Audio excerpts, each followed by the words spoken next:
Қайырлы күн ұстаздар, өздеріңізбен әдеттегідей Сандуғаш Қадырғалиевна. Бүгін сіздерге PowerPoint бағдарламасында дәл осындай слайдтардың жасалу жолын тегін үйрететін болам. Оны игеру үшін міндетті түрде видеоны соңына дейін қараңыз.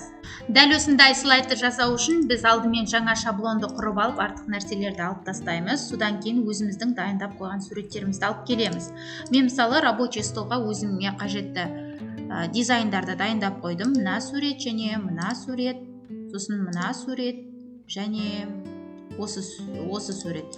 4 суретті копировать етіп алып келемін де, мына бірінші слайдымызға әкеліп орналастырамын. Интернеттен іздеп суреттерді тауып аласыздар және оны кішкене кішірейтемін барлығын.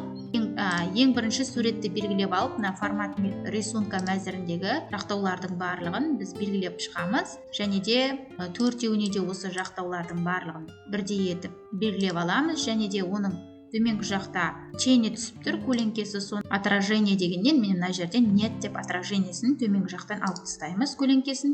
Және де осы ең бірінші суретімізді белгілеп аламыз да, тағы да формат рисунка мәзіріндегі эффект для рисунка дегенді басып, поворот дегеннен мына вне оси дегенді таңдап алып осы жерге қоямыз. Және де онда 1408 деген размер бар. Мұнан да осылай ең бірінші эффекты для рисункаға белгілеп, поворот объемный дегеннен ось дегенді таңдап алам және мынаны 10-ға барам.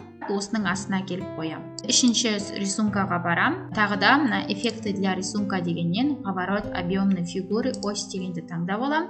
Және де ең бірінші 10 дегенді берем. Осы жерге келіп орналастырам және оны үшінші суретімізді мышканың оң жағын басып, на задний план қылам. Және төртінші суретімізді үлкейтіп алам. Эффекты для рисунка поворот дегеннен осьті таңдап алам. Мында 10 деген размер берем. Соңында мына жерге келіп на задний план етіп орналастырам. Және осы суреттердің барлығын белгілеп аламын да, формат рисункаға барып, выровнять объекты посередине етіп орналастырып алдық. Міне, енді ең бірінші слайдымызды дублировать етіп 4 көшірмесін жасап аламыз. Өйткені бізде 4 сурет бар. Барлығы сонда бізде 5 слайд болады. Енді ең бірінші слайдымызға келеміз де, вставка мәзіріндегі надпись дегеннен осы жерге текст жазамыз. Кейтіп етіп орналастырам. Сонымен қатар текстовый эффект беріп кішкене. Екінші слайдқа барамын да, осыны алып келіп мына жерге қоямын да, одан кейін формат рисунка дегеннен, эффекты для рисунка дегеннен, поворот деген таңдап, без поворота деген таңдаймын. Енді ең бірінші осы текстімізді көшіріп алып келіп, мына жерге келіп қоям.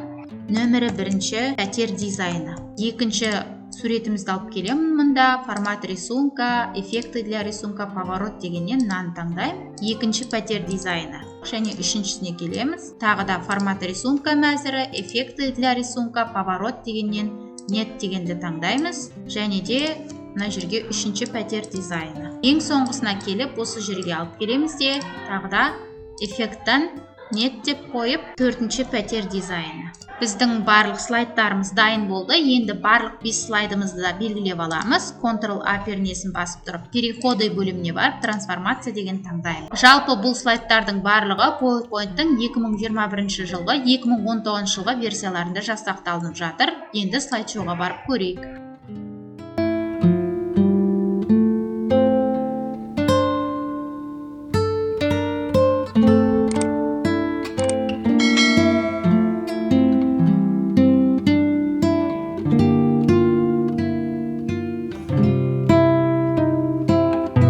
Сонымен бүгінгі PowerPoint бағдарламасында жасақталған слайдты өздеріңіз практикада жасап көріңіздер.